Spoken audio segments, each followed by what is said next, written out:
Good morning student. आज हम discuss करेंगे page number 132 activity 10.3 to observe movement in a cockroach. Cockroach के movement को हम देखेंगे। हम एक कॉकरोच लेंगे, उसको ग्लास प्लेट में रख देंगे और उसका मूवमेंट देखेंगे। उसके बाद हम उसको अर्थवर्म के मूवमेंट से क्या करेंगे, कंपेयर करेंगे कि अर्थवर्म कैसे मूव करता था और कॉकरोच कैसे मूव करता था। नेक्स्ट है हमारा फिश। हम देखेंगे फिश कैसे मूव करती है। Fish live in a water. To understand how movement in water are caused in fish, we need to observe the shape of the fish. The shape of a fish is like that a boat. It is narrow in the front and the tail and border in the middle. The body thus tapers at the two ends. This body shape is called streamline. Fish also has various types of fish that help to swim. A streamline body offers least resistance to the flow of water and allow the fish to move in water easily. Fish हमारी कहाँ रहती है, water में रहती है। Fish live in a water. अब ये move कैसे करती है, इसके लिए हम इसकी बॉडी स्ट्रक्चर देखेंगे कि उसका बॉडी स्ट्रक्चर कैसे होता है। तो जो फिश की बॉडी होती है स्ट्रीमलाइन होती है। स्ट्रीमलाइन या बोट जैसी होती है। आपने देखा होगा बोट जो मिडिल में होती है ब्रॉड होती है और जो साइड में होती है तो कैसी होती है, मिडिल में ऐसी इतनी ब्रॉड होती है और साइड में ऐसी होती है, ठीक है ना, साइड में पॉइंटेड होती है। तो जो फिश का शेप भी ऐसे ही होता है। जो हेड होता है वो नैरो होता है और जो टेल होती है वो भी नैरो होती है। जो मिडिल का पार्ट होता है वो ब्रॉडर होता है। ये देखिए मिडिल पार्ट हमारा कैसा है, ब्रॉड है, और ये दोनों पार्ट कैसे हैं, नैरो है, पॉइंटेड है। तो ऐसी बॉडी को हम कहते हैं स्ट्रीमलाइन बॉडी। इस बॉडी स्ट्रक्चर के कारण फिश क्या होती है, बहुत अच्छे से मूव कर पाती है। इस स्ट्रीमलाइन बॉडी उसको हेल्प करती है मूवमेंट करने से। क्यों? क्योंकि ये अलाउ कर देती है, उसको रजिस्ट नहीं लगता, अपोज नहीं लगता। वाटर क्या होता है, इसको आराम से मूव देने देता है, क्योंकि ये पानी इसको रजिस्ट नहीं करता। फ्लो ऑफ वाटर से ये रजिस्ट नहीं होती। इसकी जो मूवमेंट होती है, जो फ्लो ऑफ वाटर के कारण ये क्या होता है, पॉइंटेड होता है, तो फ्लो ऑफ वाटर से ये मूव कर जाती है, तो रजिस्ट कर देता है। ये रजिस्ट मतलब रोकना, लीस्ट रेजिस्टेंस होता है। सबसे कम रेजिस्टेंस मिलता है इसको। वाटर इसको रोकता नहीं है, रजिस्ट नहीं करता, लीस्ट रजिस्ट करता है, क्योंकि इसकी बॉडी स्ट्रीमलाइन होती है। अब हम देखते हैं स्केलेटन ऑफ फिश। फिश का स्केलेटन कैसे होता है। Many fish have an internal skeleton made up of bone. बहुत सारी फिश का स्केलेटन बोन से बना रहता है, तो उनको बोनी फिश बोलते हैं। Some fish like shark and say to not have bones, their skeleton is made up of entirely of cartilage. जो शार्क फिश होती है उसका पूरा स्केलेटन कार्टिलेज का बना होता है। कार्टिलेज थोड़ा कम हार्ड होता है, बोन्स ज़्यादा हार्ड होती है। तो शार्क होती है वो बोन्स की नहीं बनी रहती, बोनलेस फिश है, और ये कार्टिलेज का बना रहता है इसका skeleton. As a child, you would have made paper boat and made from floating water. What you observe? आपने छोटे में ये बोट बनाई होगी और इसको पानी में मूव कराया होगा। अब हम एक्टिविटी 10.4 देखते हैं। To study movement with paper boat. अब हम पेपर बोट की मूवमेंट देखेंगे। Make two paper boat, push one of the boat in water with the narrow end the pointing forward, push the other boat in water from the broad side. Now the observation in the two cases. In the first case, forward movement takes place while it is not so in the second case. हमने क्या किया, दो boat ली, एक boat को और उनको पानी में पुश कर दिया।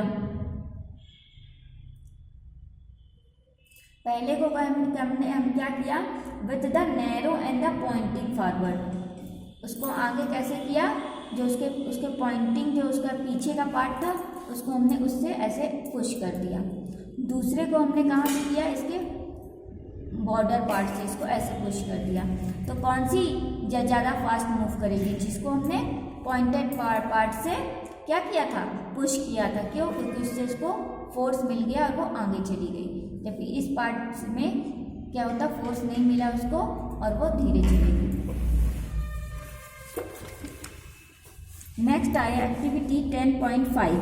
Look at the fish in an aquarium and draw its shape. Can you find a relation between the shape and the ability to swim in the fish? Write down your observation after noting down. Now it moves inside water. हम एक aquarium में fish देखेंगे और उसका shape draw करके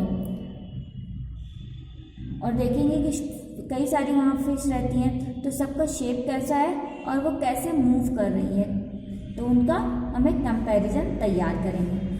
special structure are present in the fish with help in the swimming. जो fish का जो स्पेशल स्ट्रक्चर होता है वो उसको स्विम करने के लिए हेल्प करता है। तो पहला स्ट्रक्चर क्या है, फिन्स, एंड सेकेंड स्ट्रक्चर है फ्लेक्सिबल बैकबोन। तो फिन और फ्लेक्सिबल बैकबोन। अभी हम आपको ये फिन्स दिखाते हैं। ये देखिए, ये हमारी फिश है, ये इसका हेड है, इसकी टेल है, ये इसकी बॉडी है। बॉडी में ये इसके देखिए कितने इसके फिन है। देखिए ये दोनों हमारे क्या हैं, ये ऊपर वाला डॉर्सल, नीचे वाला पेल्विक फिन्स। ये होता है पेक्टोरल फिन्स और ये होता है एनल फिन्स, और पीछे होता है टेल में काउडल फिन्स। तो देखिए dorsal, pelvic, anal, pectoral and caudal fins, इतने फिन्स होते हैं। इन्हीं से हेल्प से फिश हमारी मूव करती है। The skeleton of the fish is covered with strong muscles. Fish का स्केलेटन स्ट्रॉन्ग मसल से कवर्ड रहता है। Fish provide stability and direction while swimming and prevent the body from rolling. That the fish can swim easily in the water. Fins क्या करता है, उसको stability बना देता है। स्टेबिलिटी मतलब जैसी है वैसी रहे, स्टेबल रहे, ठीक, मूव ना करे, रोल ना करे, और उसको स्विमिंग करते समय डायरेक्शन भी देता है। तो बॉडी क्या होती है, ताकि रोल ना कर पाए। बॉडी अगर रोल कर जाएगी तो स्विंग नहीं कर पाएगी हमारी फिश। तो फिश को स्टेबिलिटी देता है, स्टेबल रहे, वो जैसी है वैसी ही रहे, ठीक है। मूव करने में उसको स्टेबिलिटी रहेगी, क्योंकि अगर वो बार बार अपना चेंज करेगी बॉडी स्ट्रक्चर तो वो स्विम नहीं कर पाएगी। तो स्टेबिलिटी दे देता है एंड डायरेक्शन में हेल्प करता है, ताकि बॉडी रोल ना कर जाए।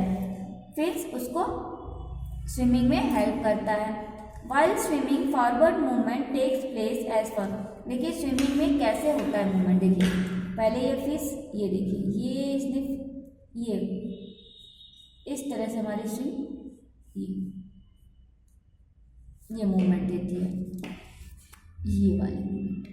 देखिए ये मूवमेंट जाती है। Muscles take the front part curve to one side and the tail part move toward the opposite side. जो मसल्स होती है फ्रंट पार्ट को कर्व कर देती है। ये देखिए इसको कर्व कर दी एक साइड से, और जो दूसरी साइड नीचे वाली साइड को उसको ये देखिए ये उल्टा इस साइड से इधर ये कर्व हो गई।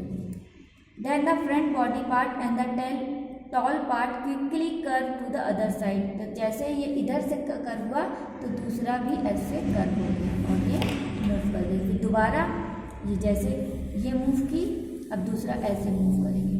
तो इधर साइड से कर्व हुआ, फिर इधर साइड से कर्व हुआ, ये कर्व फिर ये कर्व, इस तरह ये इस तरह की मूवमेंट होता है। These movement produce a jerk। इससे क्या होता है, जर्क लगता है, धक्का लगता है। द बॉडी फॉरवर्ड, बॉडी आगे, जर्क से क्या हुआ, बॉडी आगे हो गई। जैसे ही देखिए ये फिश है,